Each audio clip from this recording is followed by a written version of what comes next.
회계학 강독 1주차 2교시 수업을 시작하겠습니다. 강의 내용입니다. 저희 교재 회계원리책 제1장의 재무제표와 회계보고 시스템 중에서 이번 시간에 기업 재무정보, 재무제표, 회계원칙, 외부감사에 대해서 수업하겠습니다. 우선 기업 재무정보입니다. 여러분, 기업 재무정보는 어디서 얻을 수 있나요? 여러분이 어떤 기업의 재무정보를 확인하려고 한다면 어떤 방법으로, 어디에서 구할 수 있을까요? 인터넷 검색을 하시겠죠? 그래서 경제신문의 신문기사나 전문 블로거의 글, 분석되어 있는 글을 볼 수도 있겠고, 한신평이나 한기평 같은 신용평가 기관에서 또 재무정보, 요약된 재무정보를 확인할 수 있습니다. 증권사의 기관 투자가들의 분석 자료를 입수한다면 보다 정확한, 그러니까 분석이 잘 된 자료를 얻을 수 있겠죠. 그러면 그런 전문 블로거나 신문 기자나 기관 투자가들, 그리고 신용평가기관의 평가 전문가들은 어디서 재무정보를 얻을까요? 기업이 다 찾아다니면서 본인들의 재무정보를 다 주지는 않을 테고요. 아시는 분들은 잘 아시겠지만 우리나라에 금융감독원 전자공시 사이트가 있습니다. 이곳에 가면 기업의 재무정보를 기업이 올리고 외부감사인이 올린 정보들을 볼 수 있습니다. 금융감독원의 전자공시 사이트 다트라고 하는데요. dart.fss.or.kr 다트에서는 재무정보뿐이 아니라 기업의 많은 정보들을 다 공시하게 법으로 규정하고 있습니다. 그 중에 재무정보는 사업보고서와 감사보고서를 보면 확인할 수 있죠. 우리가 강의실에서 강의를 한다면 다 같이, 자, 여러분 핸드폰을 펴고 다트를 한번 들어가 봅시다 하고 검색을 한번 같이 실제로 해보면 좋았을 텐데, 지금 동영상 강의, 온라인 강의를 하게 되니까 그렇게 실시간 확인하면서 하기는 어렵죠. 그래도 여러분 한번 핸드폰이 자유롭다면 다트 사이트에 들어가 보세요. 제가 올린 이 사진은 다트 전자공시 사이트의 홈페이지입니다. 파란색 박스가 검색창이에요. 여기 회사명이 있죠? 회사명에다가 회사명을 적고, 기간은 원하는 재무정보에 기준일자가 있는 기간을 설정을 하고, 그리고 나서 찾으면 됩니다. 근데 그리고 검색을 하면 기업에 너무나 많은 공시 정보들이 다 있어가지고 재무정보를 찾기가 어려워요. 재무정보만 찾으려면 그 아래에 범위가 있죠. 사업보고서는 정기공시를 클릭하고, 감사보고서는 외부감사 관련된 이라고 적혀있는 부분을 클릭합니다. 그리고 나서 검색하면 사업보고서나 감사보고서가 뜰 거예요. 두 개가 다 뜨지 않습니다, 여러분. 사업보고서가 뜨는 데가 있고 감사보고서가 뜨는 데가 있어요. 사업보고서는 기업이 작성해서 올리는 거고요. 감사보고서는 외부감사인이 올립니다. 기업의 재무정보를 외부감사에 올리는 거죠. 두 개는 차이가 뭘까요? 사업보고서는 상장기업이 작성해서 올리는 겁니다. 이 안에는 감사보고서도 포함되어 있어요. 감사보고서를 사업보고서에 첨부문서로 넣어야 되고, 보다 더 많은 자료들을 사업보고서 안에다가 작성을 해서 이 공시 사이트 다트에다가 공시합니다. 기한이 있습니다. 사업 종료일로부터 90일 이내에. 그러니까 2019년 12월 31일로 종료되는 회계년도의 사업보고서가 현재 상장사들이 열심히 준비하고 있겠죠. 아직 기한이 안 됐으니까 올린 데도 있고 그렇지 않은 데도 있을 거예요. 그리고 비상장 기업은 사업보고서 공시 의무가 없습니다. 작성 의무가 없습니다. 그러니까 감사인, 이거는 비상장 기업이 아니라 감사인이 외부감사를 그 해당 기업에 대해서 감사를 하고, 그 기업의 주주총회 일로부터 2주 이내에 감사보고서를 직접 공시하게 되어 있습니다. 그러니까 저희가 검색을 해서 상장, 그 사업 보고서 같으면 상장인 회사인 거고, 감사 보고서가 뜬다면 비상장인 회사인 것입니다. 제가 그 다트에 들어가서 삼성전자 2019년 감사 보고서가 올라왔는지 싶어서 확인해 봤더니 올라왔더라고요. 여기는 아직 사업 보고서는 올라오지 않았어요. 근데 감사 보고서가 먼저 올라왔어요. 그 이유는 거래소 규정에 감사인이 회사에 감사 보고서를 제출한 당일에 회사 상장 회사는 사업 보고서가 작성되어 있지 않더라도 공시하게 돼 있습니다. 그러니까 감사 보고서가 회사에 의해서 공시되면 이것도 상장 회사인 거죠. 한번 볼까요?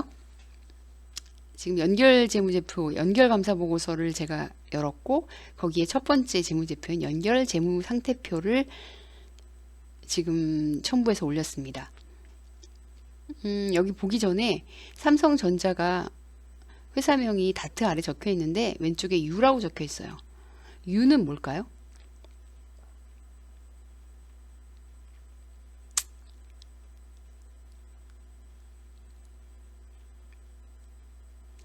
모든 회사들은 그 다트 이 사이트 안에서 왼쪽에 이렇게 핑크색으로 이렇게 U 또는 기 또는 코라고 적혀 있어요. U는 유가증권 시장에 상장되어 있는 회사라는 뜻입니다. 코스피 상장입니다. 코는 뭘까요? 코스닥 상장 회사입니다. 기는 상장되지 않은 비상장 회사, 기타를 의미하는 기입니다. 삼성전자는 유가증권 시장, 코스피 시장에 상장되어 있는 회사라 U라고 이제 검색이 되는 거죠. 재무상태표를 가볼까요? 연결 재무상태표. 유동자산, 자산 중에 유동자산이 먼저 있는데 금액만 보고 갈까요? 단위가 100만 원이고 오른쪽 위에 가보면 단위 확인할 수 있죠. 그리고 숫자가 엄청 커요. 181조네요. 유동자산만. 상상이 가지 않습니다. 전기는 어떨까요? 174조, 175조입니다. 1년 동안 유동자산이 더 늘었네요. 다음은 재무제표입니다. 재무제표를 좀 정리를 해봤어요. 키워드로. 일단 주재무제표, 재무제표, 법정 재무제표를 적었습니다. 여러분 아시다시피 재무상태표, 손익계산서, 자본변동표, 현금흐름표가 있습니다. 여기서 끝이 아니고요. 법정 재무제표는 주석도 포함됩니다. 여러분 이건 잊지 마세요. 법정 재무제표, 다음 중 재무제표가 아닌 것은 할 때 주석을 골라내면 안 됩니다. 주석도 재무제표입니다. 두 번째 키워드는 차변과 대변입니다. 이거는 제가 지난 학기 처음으로 우리 수원대에서 강의를 시작했습니다. 그리고 회계원리 강의를 한 학기 동안 했는데요.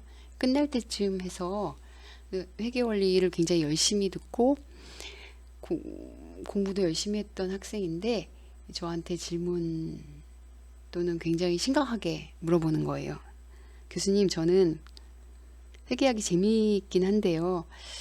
너무 어렵습니다. 특히 뭐가 어렵냐면 개념을 잡는 게 어렵대요. 차변과 대변.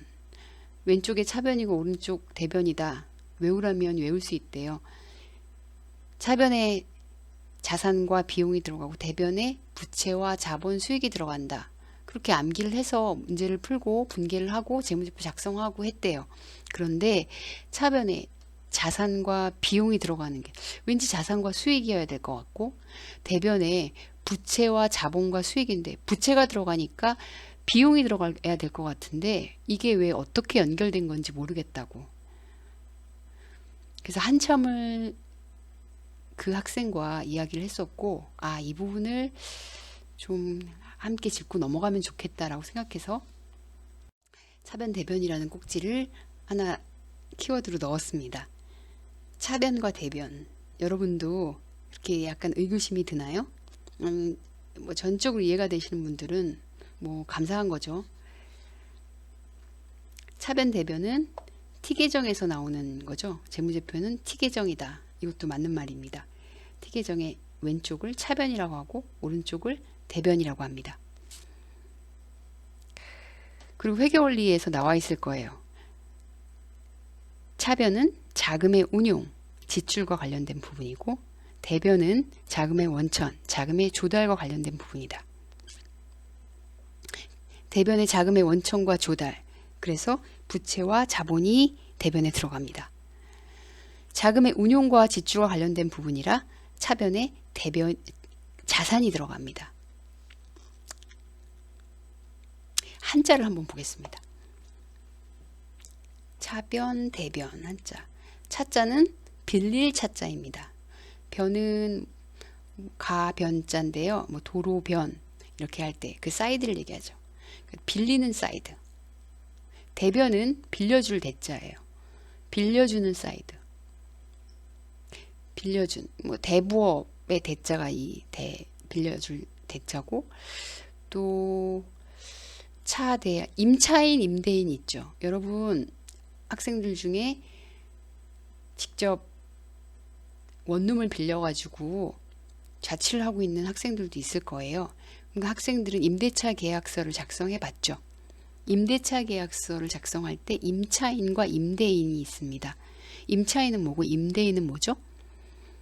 임차인은 그 원룸을 빌리는 사람이 임차인이고, 이때 빌릴 차자를 씁니다. 똑같은 차변의 차. 임대인은 빌려주는 집주인입니다. 빌려줄 대.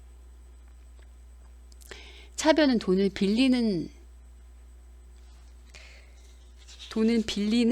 사람들의 주머니라고 할 수 있습니다. 대변은 돈을 빌려주는 사람의 주머니. 그렇게 이해하면 어떨까요? 돈을 빌려주는 사람의 주머니. 빌려주는 방법이 뭐 두 가지가 있는 거죠. 좀 이따 영어를 먼저 또 보겠습니다. 아이고. 영어. 차변을 DR이라고 합니다. 데빗 레코드. 그 다음에 대변을 CR, 크레딧 레코드라고 합니다. 데빗은 무슨 뜻이에요? 레코드는 알겠고 기록하는 것.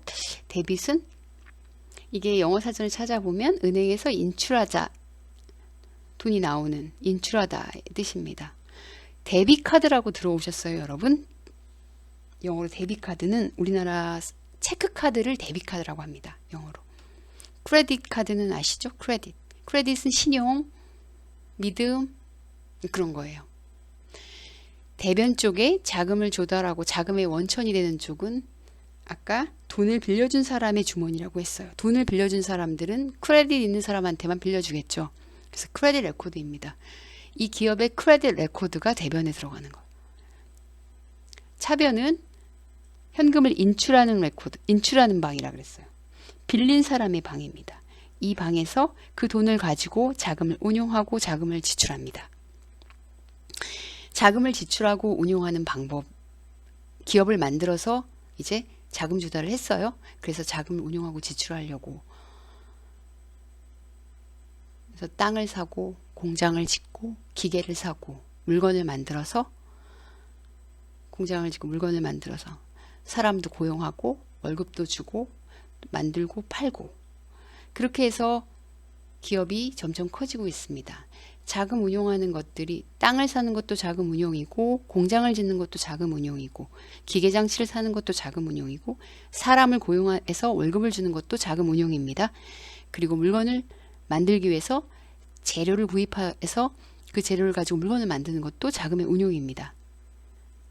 근데 이 중에는 땅이나 기계나 공장의 경우엔 그 자금의 운용이 자금을 사용하는 그때로 끝나지 않고 계속적으로 영향을 줍니다.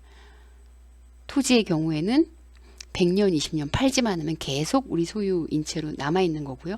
공장은 20년에서 30년 정도 계속 쓸 수 있습니다. 낡지만 않으면, 건물이 낡지만 않으면 계속 쓰죠. 기계장치는 5년에서 한 10년 정도 쓴다고 예상한다고 했을 때 이걸 지출이라고 안 하고 우리는 자산 계정에 올립니다. 그렇죠? 자금의 운용을 했고 그 운용을 가지고 자산으로 계상하고 5년에서 10년 기계장치를 쓰고 20년에서 30년 정도 건물, 공장 건물을 이용할 거예요.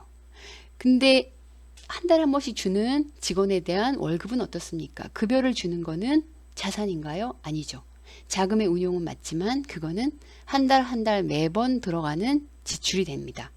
결국 차변의 자금의 운용은, 기업의 자금 운용과 지출은 두 가지로 정리할 수 있습니다. 수익 창출을 위해 장기적으로 준비하고 장기적으로 사용하는 것은 자산. 수익 창출 활동을 직접적으로 그때 바로 하면 비용 지출이 되는 거죠. 결국 자산과 비용은 뗄래야 뗄 수 없는 긴밀한 관계가 있는 거예요. 긴밀한 연관관계가 있는 거죠. 차변에 자산과 비용이 들어가는 게 맞습니다. 대변을 볼까요? 대변에 자금의 원천과 조달에는 두 가지가 있습니다. 채권자와 주주죠. 채권자는 어떻습니까? 나는 너네 법인이 너네 회사가 돈을 어떻게 쓰는지는 관심 없고 약정된 이자율을 약정된 기간에 주고 또 만기일에 원금을 상환한다면 나는 오케이야. 대신 이자랑 원금은 꼭 갚도록 해. 라고 돈을 빌려주고 그 이자율만 가지고 오케이를 하는 그런 채권자가 있을 수 있겠고, 또 주식을 사가지고 기업의 어떤 전반적인 흐름과 그 영업 성과며 이런 것들을 계속 관심을 가지고 이자를 받거나 그러진 않지만 수익이 나면 배당을 받고 수익도 그러니까 이익은 내 주주의 것이야 라고 투자하는 투자자가 있을 수 있어요. 이것도 다 자금 조달의 방법이죠. 채권자는 부채로 끝입니다. 이자 주고 만기일에 상환하면 끝. 주주는 자본이란 이름으로 투자를 한 다음에 자금을 운용해서 지출도 있지만 수익도 있고 그 차액만큼은 주주의 몫이라 그래서 이 안에 주주 자본 안에 들어가는 이렇게 두 가지 형태의 자금 조달 방법이 있습니다. 그러니까 부채와 수익이 다 대변에 들어가는 게 맞죠. 그러면 이렇게 T계정 안에 차변에 자산도 들어가고 비용도 들어가고 T계정의 대변에 부채도 자본도 수익도 다 기록되는 표가 있어요. 그건 뭘까요? 회계 원리, 회계 순환 과정을 한번 더듬어 올라가 봐주세요. 시산표입니다. 시산표는 회계 순환 과정에서 1단계가 거래를 인식하고 기록해서 분계를 합니다. 그리고 분류하는 단계로 총계정 원장에 계정 원장마다 다 전기합니다. 그리고 그 전기한 잔액들, 총액들, 정상 잔액, 정상 총액들을 한 곳에 모아서 요약하는 게 시산표 작성이죠. 시산표 안에는 차변에 자산과 비용이 다 들어가고 대변에는 부채, 수익, 자본이 다 들어갑니다. 그리고 이 중에서 자산과 부채, 자본을 묶어서 재무상태표를 만드는 거고 비용과 수익을 묶어서 손익계산서를 작성합니다.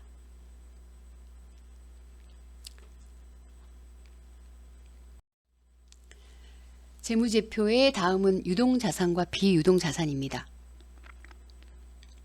유동자산, 비유동자산, 유동자산은 뭘까요? 회계원리 시간에 유동자산은 1년 이내에 현금화될 자산을 유동자산이라고 하고 1년 이내의 기간에 현금화되지 않는 자산을 비유동자산이라고 해요. 금융자산, 재고자산, 매출채권 같이 1년 이내에 현금화되는 것은 유동자산이고 토지, 기계장치, 건물같이 계속해서 사용하는 자산은 비유동자산입니다. 기준일은 어떻게 되죠? 유동자산과 비유동자산의 기준일은 지금 구분하는 이 시점 기준으로 1년 이내일까요? 그렇지 않아요.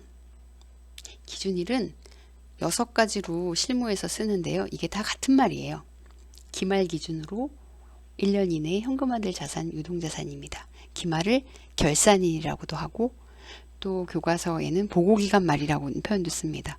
회계연도 말, 사업연도 말, 그리고 또 재무상태표 일자 기준으로 유동자산, 비유동자산을 구분합니다. 우리 아까 봤던 삼성전자의 재무상태표를 볼까요? 제일 첫 번째가 유동자산이었죠.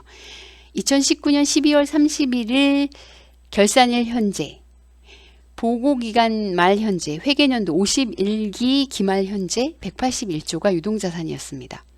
사업연도 말은 12월 31일 현재. 그리고 이 재무상태표 기준 일자 기준으로 1년 이내 기간에 현금화될 자산이 유동자산입니다.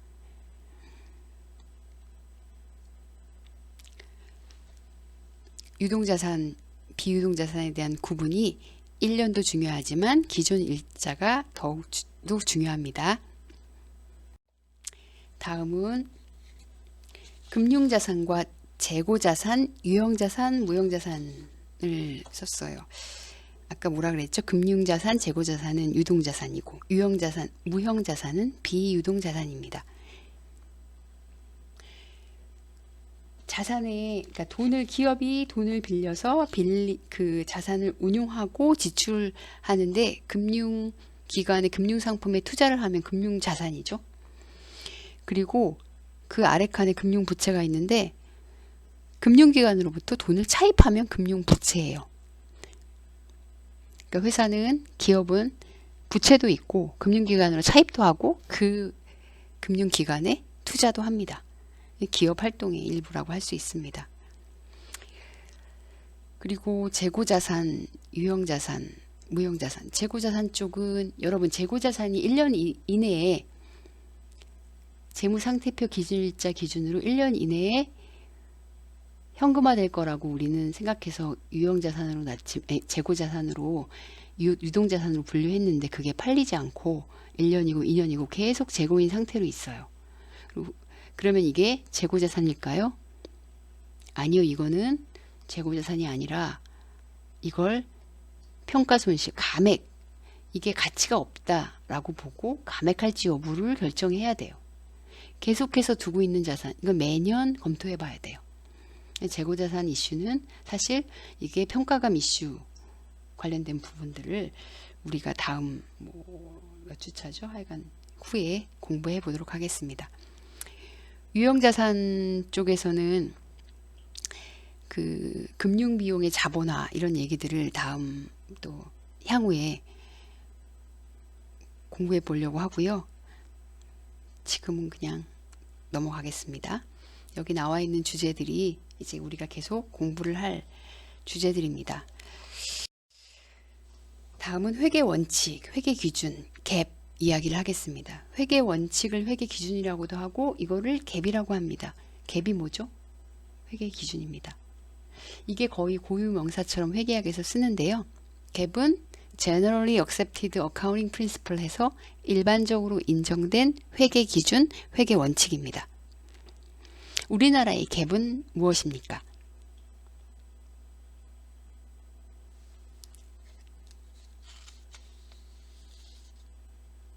우리나라의 갭은 두 가지예요.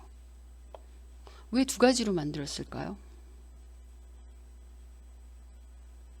사실 2011년 이전에는 밑에 나와 있는 일반 기업회계 기준 해서 조금 IFRS랑 비교했을 때 좀 간단하고 정리가 되게 쉽게 우리가 이해할 수 있는 일반 기업회계 기준으로 우리나라의 전체 기업들이 재무제표를 작성했고 이걸 기준으로 근거해서 보고를 했습니다.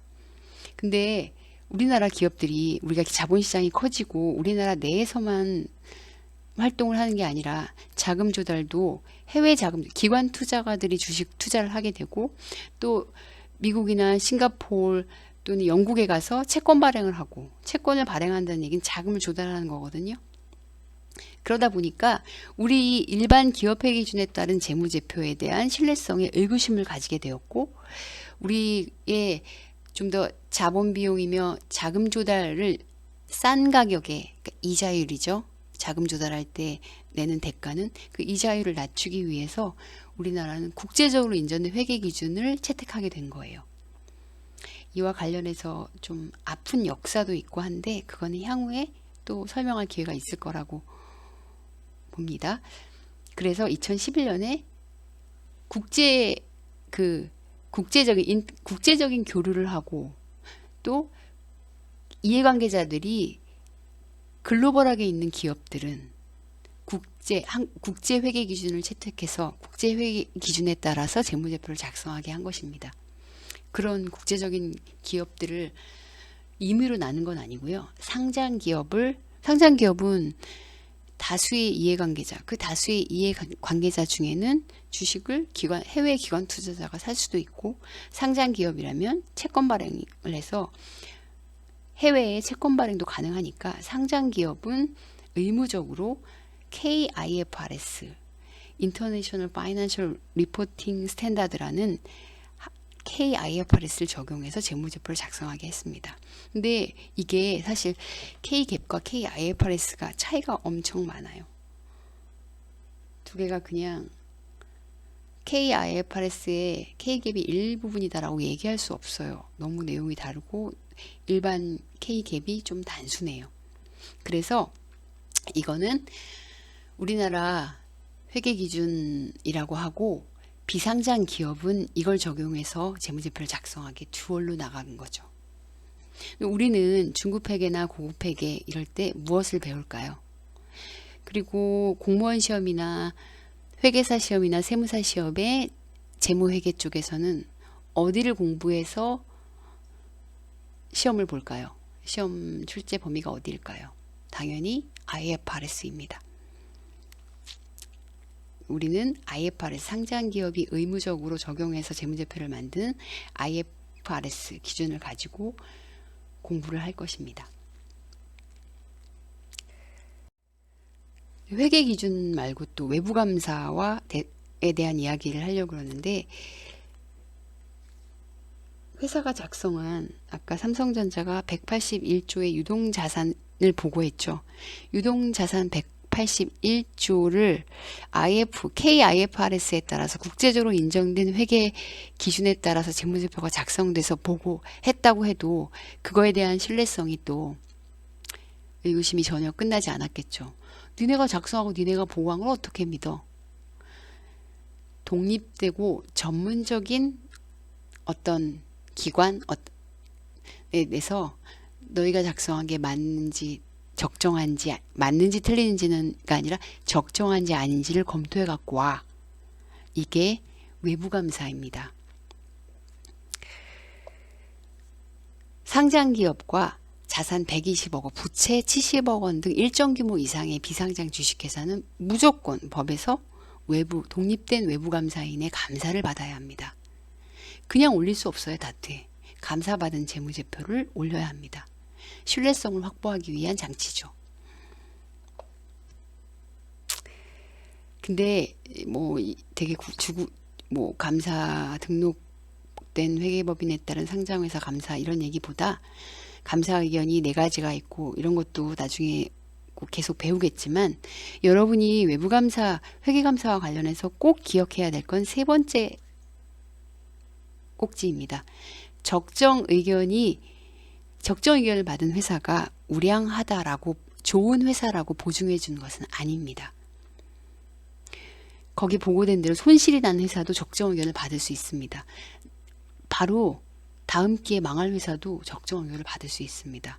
회사는 그렇게 망할 수도 있고 손실이 나고 있다라는 것을 보고하고 작성하고, 그리고 그렇게 제대로 솔직히 적정하게 작성됐다라는 게 감사 의견이지, 이 회사의 우량과 불량을 판가름하는 건 아니다라는 것을 여러분 꼭 기억해 주셨으면 좋겠습니다.